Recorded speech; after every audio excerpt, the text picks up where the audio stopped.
Spanish adoptionism was a Christian theological position which was articulated in Umayyad and Christian-held regions of the Iberian Peninsula in the 8th and 9th centuries. The issue seems to have begun with the claim of Archbishop Elipandus of Toledo that, in respect to his human nature, Jesus Christ was adoptive Son of God. Another leading advocate of this Christology was Felix of Urgel. In Spain, adoptionism was opposed by Beatus of Liebana, and in the Carolingian territories, the adoptionist position was condemned by Pope Hadrian I, Alcuin of York, Agobard, and officially in Carolingian territory by the Council of Frankfurt. Introduction. Despite the shared name of adoptionism, the Spanish adoptionist Christology appears to have differed sharply from the adoptionism of early Christianity. Spanish advocates predicated the term adoptivus of Christ only in respect to his humanity. Once the divine Son of God emptied himself of divinity and took the form of a servant, Christ's human nature was adopted as divine. The purpose of introducing the category of adoption was to make clear the right of Christ's humanity to the title Son of God. Historically, many scholars have followed the adoptionists' Carolingian opponents in labeling Spanish adoptionism as a minor revival of Nestorian Christology.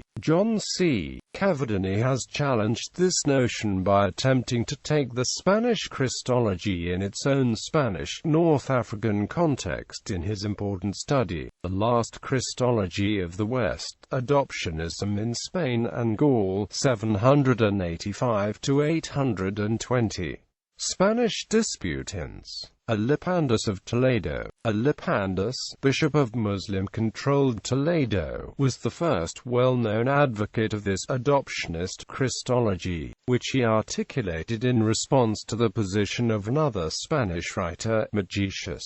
Megesius apparently taught a form of Trinitarian theology which Elipandus found troubling. In his letter to Megesius, Elipandus defended the single persona of Christ in the face of this issue. Contrary to what the label adoptionist might suggest, Elipandus accepted the full humanity and divinity of the person of Jesus Christ. Elipandus's use of adoptivus in reference to Christ appears in his exegesis of the kenotic hymn of Philippians chapter 2 verses 6 to 7.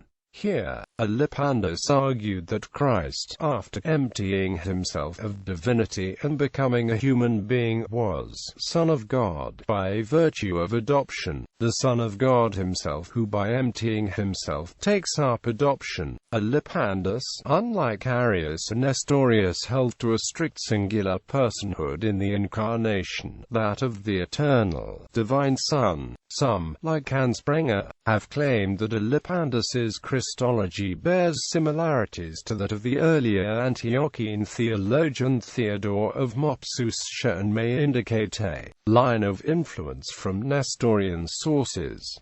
Beatus of Liebana. Beatus of Liebana was, like Elipandus, a native of Spain, but unlike Elipandus, he lived outside of Muslim territory in the small Christian kingdom of Asturias. A monk, Beatus appears to have been person of influence in Asturias, possibly counselor to the Queen of Leon. Beatus was also a skilled exegete, best known for his commentary on the Apocalypse of John. In Adversus Elipandum, written in response to Elipandus's adoptionist teachings, Beatus chastised Elipandus for what he saw as a misuse of the word service, arguing that Philippians chapter 2 referred to Christ's servanthood in relation to God. The self-emptying of the Son in the Incarnation was not to be understood as a humiliation to the point that the human Christ would have to be adopted once more in divinity. He claimed Additionally, Beatus criticized Elipandus for his emphasis on Christ sharing in humanity. Beatus saw this as unnecessary and dangerously close to ignoring Jesus's distinctness from the rest of humanity. Instead, he focused his attention on Christ's mediatorial position on the cross as a sufficient salvific bridge between God and humanity. In Adversus Elipandum, Beatus distinguished between the adoption of Christians as children by God, rejecting the adoption of Christ. Now truly those who have been chosen are adopted children, not the one who chose.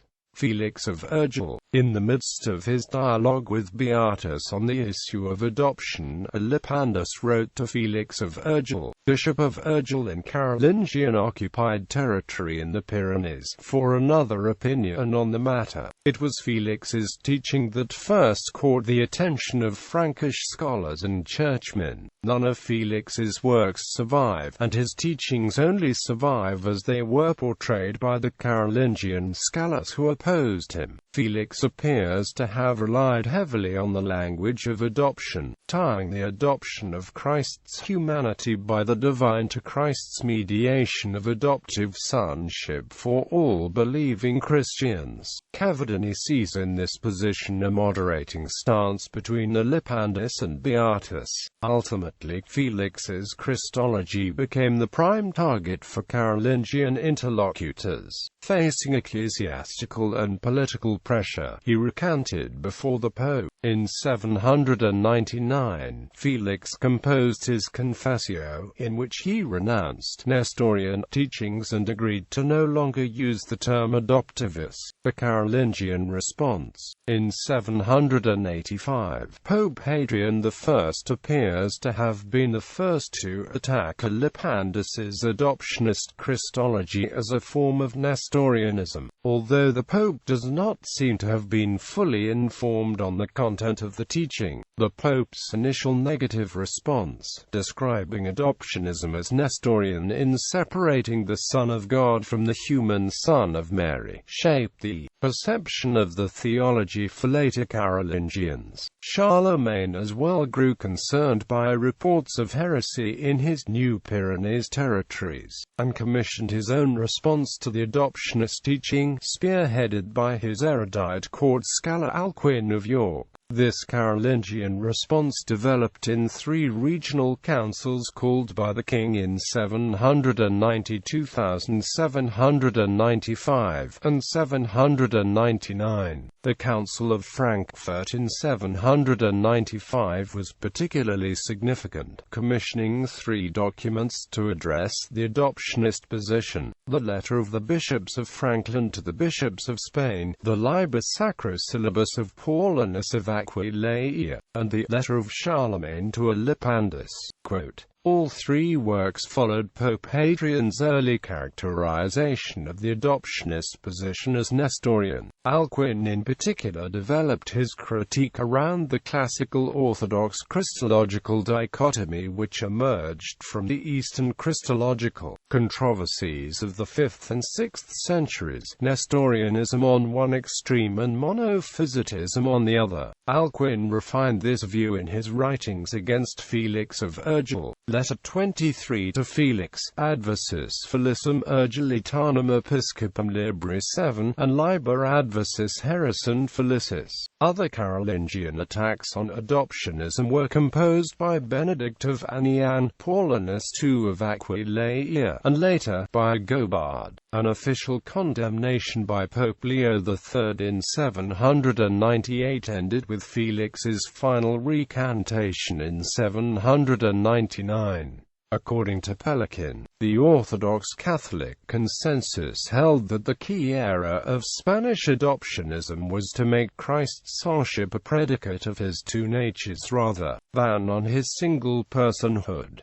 Paulinus of Aquileia. In his anti-adoptionist works, Paulinus explained that Catholics proclaim and adore Jesus Christ as true God, but also confess him to be true man. Quote, however, calling him true man is not the same as calling him an ordinary man, which was the implication of the idea that his humanity had been adopted to be the Son of God. He further rejected the Spanish adoptionists' equation of adoption with assumption, since not every assumption is properly an adoption, even though every adoption is a kind of assumption.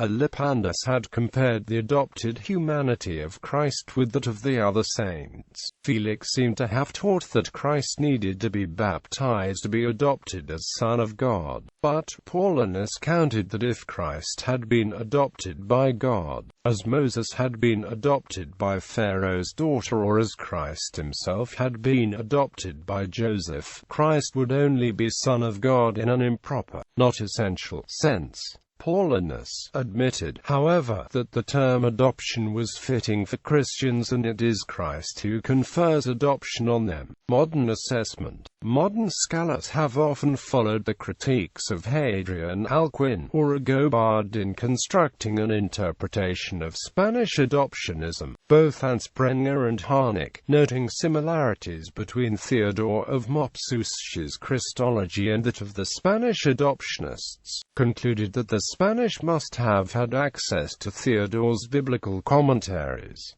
However, John C. Cavadini has argued that the Carolingian attack on Spanish adoptionism as Nestorian was based on the misunderstanding of the Spanish debate. Cavadini stresses that for all that Beatus and Elipandus might disagree, they drew inspiration from a common Christological tradition different from that of the theologians on the other side of the Pyrenees. Neither Spaniard referred to the Eastern Christological debates, nor did they cite the teaching of the Council of Chalcedon. Rather, Cavadini claims, they drew on the unique theological heritage of Iberian Christianity, with a heavy reliance upon Augustine of Hippo, Hilary of Poitiers, and Isidore of Seville.